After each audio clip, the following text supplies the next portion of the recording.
नमस्कार दोस्तों, कैसे हैं आप सब। आशा करता हूँ अच्छे होंगे। मेरा नाम है सनोज कुमार। उमंग स्टडी में आप सभी का स्वागत है। तो फ्रेंड्स, अभी में प्रेजेंट है TCS I-1 digital zone Dhanbad Jharkhand के सामने में, और हमारे साथ कुछ स्टूडेंट्स हैं जो कि आज RRB JEE 18 दिसंबर 2024 first day first shift last day की परीक्षा देकर के आ चुके हैं। तो आइए हम लोग इन स्टूडेंट्स से मिलते हैं और जानने का प्रयास करते हैं कि आखिर कैसा रहा इन स्टूडेंट्स का आज का examination experience.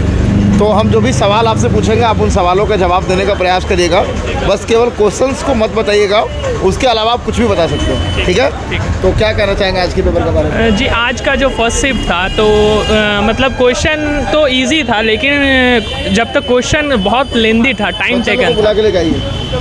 Question time taken था, लेकिन सारा क्वेश्चन बनने लायक था क्वेश्चन। और क्वेश्चन इस बार RRB ने शायद यही पैटर्न रहता है, क्योंकि मान के चले अगर कोई क्वेश्चन आपका जो माइंड जो सेटअप है, मान के चले आप मैथमेटिक्स के लिए सोच रहे हैं, फिर अचानक से आपका रीजनिंग पार्ट आ गया, या अचानक से फिर आपका जनरल साइंस पार्ट आ गया, तो इससे क्या होता है कि जो आप मतलब फ्लो में चल रहे हैं, जैसे कि जिस माइंड से सेटअप चल रहा है, तो उसमें थोड़ा टाइम कंज्यूमिंग लगने लगता है। बाकी बात जो क्वेश्चन है तो वो क्वेश्चन टफ भी नहीं कहा जा सकता है, ये तो इजी ही कहा जा सकता है। लेकिन वही बात है कि आप प्रेजेंस ऑफ माइंड को तुरंत टेक्निकली चेंज करना पड़ेगा आपको, तो वो चीज़ रहा बस। और देखिए, अच्छा क्वेश्चन था। मतलब एक तरह से ऐसा कह सकते हैं जो सड़क है, हाँ, वो स्मूथ नहीं है, स्मूथ नहीं। अचानक से जर्किंग आ जा रहा है, कहीं गड्ढा आ तो जा रहा वो तो रहना ही है, क्योंकि प्रेजेंस ऑफ माइंड का ही मतलब यहाँ पे, क्योंकि इतने सारे भीड़ है, तो उससे यही चीज़ देखा जा सकता है कि किनका प्रेजेंस ऑफ माइंड कैसा है। जी जी। तभी ना क्रैक हो पाएगी एग्जाम। मैथ सर बहुत कैलकुलेटिव पूछ रहा है। मैथ का जो लेवल है ना, बहुत ज़्यादा हाई पूछ रहा है। मतलब कि पूरा फार्मूला बेस्ड एक दो क्वेश्चन है, बट मैथ का लेवल पूरा हाई है। ठीक है, पूरा हाई लेवल पूछ रहा है मैथ। मतलब कैलकुलेटिव, हाई तो नहीं कहा जा सकता है, लेकिन कैलकुलेटिव बोला जा सकता है उसको। टाइम कंज्यूमिंग है वो। मतलब ऐसा कह सकते हैं कि मैथमेटिक्स के मामले में TCS ने गर्दा मचा दिया है। जी जी। अभी पहले इजी बोल रहा था बच्चा लोग, लेकिन अभी पूरा हार्ड कर दिया है। मतलब कैलकुलेटिव कर दिया है, हार्ड नहीं है उसको, लेकिन कैलकुलेटिव है, तो टाइम कंज्यूमिंग हो रहा है। बट बच्चा लोग अटेम्प्ट 90-95 कर रहे हैं, लेकिन वो फालतू है। हाँ। उतना हो ही नहीं पा रहा है। हासिलियत में अगर जो 90-95 अटेम्प्ट कर रहे हैं, तो उसको 30 रॉन्ग हो जाएगा। इससे पता चलता है कि मतलब इस शिफ्ट का बात बोल रहे हैं, फर्स्ट शिफ्ट का उतना कटअप नहीं जा सकता है। मतलब वही 60-61-62 जनरल को रह सकता है। 60-61 जी जी, इस तो हिसाब आप से कितना अटेम्प्ट कर पाए? हम तो अटेम्प्ट 65-64 किए हैं। इसमें से कितने सही हो जाएंगे? तो सही लमसम मान के चलिए 3-4 गलत हो ही जाएंगे। कितनों हाई एक्यूरेसी के साथ मारते हैं, तो कहीं ना कहीं गलत हो ही जाता है। बट यही बस टाइम जो है बहुत ज़्यादा कंज्यूमिंग हो रहा है। मैथ बहुत कैलकुलेटिव आ रहा है। आप कितना अटेम्प्ट कर पाए? मैंने 79 अटेम्प्ट किया, लेकिन ये अटेम्प्ट और बढ़ सकता था अगर भाई ये अटेम्प्ट और बढ़ सकता था अगर जैसा पैटर्न दिया गया था कि 30 question mathematics, 25 question reasoning, 30 question आपका general science, 15 question general awareness. अगर इस सीक्वेंस वाइज में रहता है तो माइंड इंसान सेटअप करता है कि हमारा मैथमेटिक्स पैटर्न अगर ज़्यादा टाइम कंज्यूमिंग कर रहा है तो मैं जनरल सेक्शन में चले जाऊँ, ताकि वो जल्दी क्वेश्चन अटैम्प्ट हो जाए, और जो लेंदी क्वेश्चन है उसको हम स्किप करके और मैक्सिमम नंबर ऑफ अटैम्प्ट्स ले पाएँ। मतलब आपका कहना है कि जिस तरह से RPF का पेपर हुआ था, जहाँ पे सब्जेक्ट वाइज क्वेश्चन, जी जी जी जी, जैसे SSC JEE या नॉर्मल SSC वगैरह क्वेश्चन लेते हैं, वो क्या करते हैं कि वो अलग अलग सेक्शन में डिवाइड कर देते हैं। तो उससे क्या होता है कि जो मेंटेलिटी होता है, प्रेजेंस ऑफ माइंड होता है, अगर हम देख रहे हैं कि मैथमेटिक्स का क्वेश्चन लेंदी जा रहा है, तो मैं उसको स्किप करके फिर रीजनिंग में क्वेश्चन में चला जाऊँ। रीजनिंग पोर्शन में जाने के बाद फिर मैं, अगर टाइम कम बचा तो मैं जनरल अवेयरनेस, ताकि मैं सिर्फ स्लाइड करते जाऊँ और टिक करते, जो आ रहा है नहीं आ रहा है उसको स्किप करते रहें। तो ऐसे क्या होता है, नंबर ऑफ अटेम्प्ट्स बढ़ सकते हैं। लेकिन ये अब 90 मिनट्स में 100 क्वेश्चन थे, तो शायद मतलब कटअप को हाई नहीं करने के लिए ये शायद RRB ने डिसाइड किया होगा कि सीक्वेंस वाइज में मैं नहीं देता हूँ। बाकी ठीक ठाक था क्वेश्चन। आप कितना अटेम्प्ट कर पाए? मैंने 79 अटेम्प्ट किया हुआ है। उसमें से कितने सही हो जाएंगे? लगभग 4 या 5 में, मतलब कुछ दो सही लग रहा था, तो मैं उसको अटेम्प्ट कर लिया। तो मान के चलो 72, 73, 70 तक आ जानी चाहिए। तो रेलवे की परीक्षा में पहली बार बैठे हैं? मैं इसके पहले 2018 में बैठा हुआ था, लेकिन परीक्षा में RRB JEE में ही बैठा हुआ। कहाँ तक पहुँच पाए थे? तो उसमें हमारा फर्स्ट पेपर क्लियर नहीं हुआ था, क्योंकि मैं जस्ट पास आउट हुआ था। और मतलब मालूम नहीं था कि कैसा पैटर्न रहता है अरबी के में, इसीलिए। मॉक टेस्ट वगैरह से कुछ हेल्प हो रहा है? जी जी, मॉक टेस्ट से हेल्प हो रहा है। क्या हेल्प हो रहा है? मतलब आपका स्पीड बना रहेगा, और तो क्वेश्चन मतलब पैटर्न वही रहता है, बट यहाँ पे कैलकुलेटिव था। पैटर्न सेम टेक्स्ट बुक जैसा ही, बट कैलकुलेटिव ज़्यादा है। तो आप मॉक में कितना कर पाते थे और आज रियल एग्जाम में कितना कर पाए? मॉक में हम 70+ स्कोर रहता था, और यहाँ पे हम 64 अटैम्प्ट ही हो पाया है हमसे। और वहाँ पे अटेम्प्ट कितना रहता था मॉक में? मॉक में अटैम्प्ट रहता था वही 83, 82, जिसमें से मेरा रॉ स्कोर आ जाता था 72, 73। कहाँ से मॉक लगाते थे? टेक्स्ट बुक से। कुछ फ़ायदा हुआ?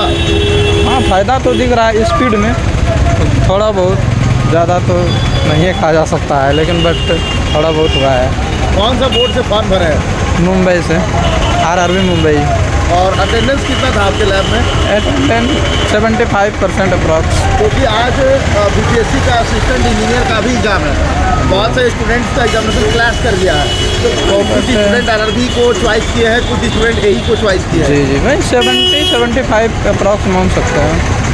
अटेंडेंस कितना था आपके लैब का? अटेंडेंस वही 60% होगा, क्योंकि बहुत सारी सीट प्रेजेंट नहीं थी, तो 60% अटेंडेंस होगी। और मॉक टेस्ट वगैरह से कुछ हेल्प हुआ? मॉक टेस्ट से हेल्प मतलब अब आप बोल सकते हैं वो क्वेश्चन का पैटर्न मॉक टेस्ट में कुछ अलग रहता है, यहाँ पे कुछ अब अलग पैटर्न है। यही है कि आप स्पीड को बढ़ा सकते हैं मॉक टेस्ट से, और कुछ ऐसा हेल्प नहीं मिलने वाला है। अच्छा, बस। तो आप मॉक वगैरह लगाते थे? जी, मैं टेक्स्ट बुक से मॉक लगाता था, और कभी कभी अड्डा 24/7 का मतलब जो वो क्विज़ वगैरह आता है वो लगाता हुआ। तो मॉक में आप कितना कर पाते थे और रियल एग्जाम में कितना कर पाए? मॉक में भी मेरा वही जाता था, लगभग 75, 74, 73 ऐसा ही जाता था। अच्छा जी, ठीक है। आप हमको ये बताइए, आज थोड़ा सब्जेक्ट वाइज बात करते हैं, तो सबसे आसान सेक्शन क्या लगा आज? सबसे आसान सेक्शन तो नहीं कह सकते हैं, मैं तो मतलब सबको ठीक लगाया। मैथ में एक पैटर्न का क्वेश्चन था जो लगभग 3 क्वेश्चन सिमिलर था, जैसे मतलब 6a + 4b + 3c का होल स्क्वायर। ये वाला क्वेश्चन तीन सिमिलर टाइप का था, सिर्फ डिजिट चेंज था और सिमिलर क्वेश्चन था मैथमेटिक्स में। फिर परसेंटेज से अप्रॉक्स 4 क्वेश्चन, 3 से 4 क्वेश्चन परसेंटेज से था। रेशियो एंड प्रोपोर्शन से लगभग 2 या 3 क्वेश्चन था। फिर रीजनिंग से मतलब रीजनिंग से भी वो अल्फ़ाबेटिकल वाले पोर्शन से 3 या 4 क्वेश्चन था। और कुछ 1 या 2 क्वेश्चन ऐसा था जिनका आंसर मतलब अगर आप सॉल्व करने जाएं तो आंसर वो नहीं आ पा रहा था, तो मैंने वो अटेम्प्ट कर लिया। अगर वो बोर्ड डिसाइड करते हैं कि उनका नंबर मिल जाएगा तो फिर ठीक है, अदरवाइज बाकी बात जनरल साइंस का केमिस्ट्री का क्वेश्चन केमिकल कंपोजिशन से कुछ अजीब था और कुछ ठीक क्वेश्चन था। तो कुल मिलाकर देखा जाए तो ओवरऑल क्वेश्चन कुछ क्वेश्चन कुछ टॉपिक से अगर अच्छे थे तो कुछ खराब भी क्वेश्चन। और मैं ये मैथ्स वाला जो बताया, ये 3 क्वेश्चन सिमिलर क्वेश्चन पूछा गया था, एज इट इज, सिर्फ डिजिट चेंज था। कौन सा सेक्शन सबसे ज़्यादा परेशान किया है? मैथमेटिक्स और रीजनिंग कुछ क्वेश्चन था, बहुत टाइम कंज्यूमिंग था, बहुत टाइम कंज्यूमिंग। मतलब जब तक आप क्वेश्चन को ढंग से नहीं पढ़ेंगे तो उनका आंसर भी आप परफेक्ट वे में नहीं दे पाएंगे। बस रीजनिंग में कौन से टॉपिक से ज़्यादा क्वेश्चन पूछा गया था? जैसे आपका सीरियल जो राउंड टेबल वाला क्वेश्चन था इससे पूछा गया था। और आपका रीजनिंग से मान के चले लगभग क्वेश्चन रीजनिंग से ठीक था, सिलोलिज्म से नहीं था, ब्लड रिलेशन से 1 या 2 क्वेश्चन था। तो कुल मिलाकर देखा जाए तो क्वेश्चन लेंदी था, 90 मिनट्स। अगर आप ढंग से क्वेश्चन को पढ़ेंगे नहीं तो आप पूरा क्वेश्चन को भी अटेम्प्ट नहीं कर पाएंगे। और पूरा मैंने पहले भी बताया कि पूरा क्वेश्चन आप तभी अटेम्प्ट कर पाएंगे जब वो अगर सीक्वेंस वाइज में रहता, तो आप अचानक से फ्लो चेंज हो जा रहा है आपका। अगर आप मान के चले रीजनिंग बना रहे हैं, रीजनिंग का अगर ब्लड रिलेशन का क्वेश्चन है तो वहाँ पे आप जब जा रहे हैं तो आप अगर स्लाइड करते जा रहे हैं, अचानक से आपका केमिकल कंपोजिशन आ गया, केमिस्ट्री का क्वेश्चन आ गया, फिर उसमें माइंड जाना होगा। तो ऐसे क्या है कि फ्लो, नंबर ऑफ अटेम्प्ट जो करने का क्वेश्चन का मतलब टाइमिंग रहता है वो अचानक से वेरिएट करने लगता है, तो इससे थोड़ा दिक्कत हुआ है। बस साइंस के बारे में क्या कहेंगे? साइंस का क्वेश्चन फिजिक्स और केमिस्ट्री से कुछ ठीक था। बायो से क्वेश्चन बहुत अच्छा क्वेश्चन था, जैसे 2-3 क्वेश्चन बायोलॉजिकल डिग्रेडेबल, कुछ इकोसिस्टम से कुछ क्वेश्चन था। बायो का कुछ क्वेश्चन कम था, और जो क्वेश्चन था तो वो किसी एक ही टॉपिक से था, जैसे कि बायोलॉजिकल साइंस वगैरह सब वैसा क्वेश्चन था। और केमिस्ट्री से वही केमिकल कंपोजिशन का कुछ क्वेश्चन था। और फिजिक्स का आपका इलेक्ट्रिसिटी वगैरह पोर्शन से, वो थोड़ा इलेक्ट्रोमैग्नेटिक वगैरह पोर्शन से वो थोड़ा क्वेश्चन उस टॉपिक से ज़्यादा पूछा था। तो साइंस में 3 सेक्शन है, फिजिक्स, केमिस्ट्री, बायोलॉजी। हाँ। तो आपको बायो का question, number of question as comparison to physics और केमिस्ट्री कम था। हाँ, फिजिक्स और केमिस्ट्री का वेटेज ज़्यादा था। फिजिक्स में किस टाइप का क्वेश्चन ज़्यादा था? फिजिक्स में लाइट वगैरह नहीं, थ्योरेटिकल ही था। जैसे फ्लेमिंग्स का राइट हैंड रूल पूछा गया था, और फिजिक्स का मतलब इलेक्ट्रोमैग्नेटिक्स टॉपिक से, वो टॉपिक से कुछ ज़्यादा क्वेश्चन था। अच्छा जी। और केमिस्ट्री में किस टाइप का? केमिस्ट्री में मैं केमिकल कंपोजिशन से क्वेश्चन कुछ ज़्यादा था। Chemical composition. जी। तो ओवरऑल पेपर के बारे में क्या कहेंगे? ओवरऑल पेपर आप इजी कह सकते हैं, और ये मतलब इजी और हो सकता था अगर वो सीक्वेंस वाइज में रहता तो। हाँ, ये आपका मेन कंसर्न है? ये मेरा मेन सीक्वेंस वाला। कौन सा बोर्ड से फॉर्म भरे हैं? मैं सिकंदराबाद से भरा हूँ। क्या लगता है पेपर के लेवल के आधार पे कट ऑफ क्या रह सकता है? आज का मैं बता नहीं, इससे पहले जो रिव्यू देख रहा था लोग बोल रहे थे 90 क्वेश्चन, 95 क्वेश्चन। तो आज वाले में तो अगर जो 90 अटेम्प्ट किया होगा तो उनका 10 या 15 क्वेश्चन वो अगर फॉल्स मारेंगे, जो भी 90 मारेंगे, क्योंकि इतना टाइम में कोई भी 90 को, ऐसे तो 100 भी लगा सकते हैं लोग, लेकिन 90 या 80, 85 एक्यूरेटली मतलब लोग नहीं लगा पाएंगे। आज का फर्स्ट शिफ्ट में मैं बता रहा हूँ। असिस्टेंट लोगों को पायलट दिए थे एलपी? नहीं, मैं नहीं बना, तो मैं सिविल से हूँ एक्चुअली, इसीलिए। Civil engineering. जी जी जी। अच्छा, तो ये रेलवे की परीक्षा में पहली बार बैठे हैं, उससे पहले जेई में बैठे थे? जेई में बैठा उसके अलावा एनटीपीसी वगैरह कुछ नहीं दिया हो। कभी टेक्नीशियन होने वाला है, एनटीपीसी होने वाला है, वो सब देंगे? हाँ, वो सब देंगे।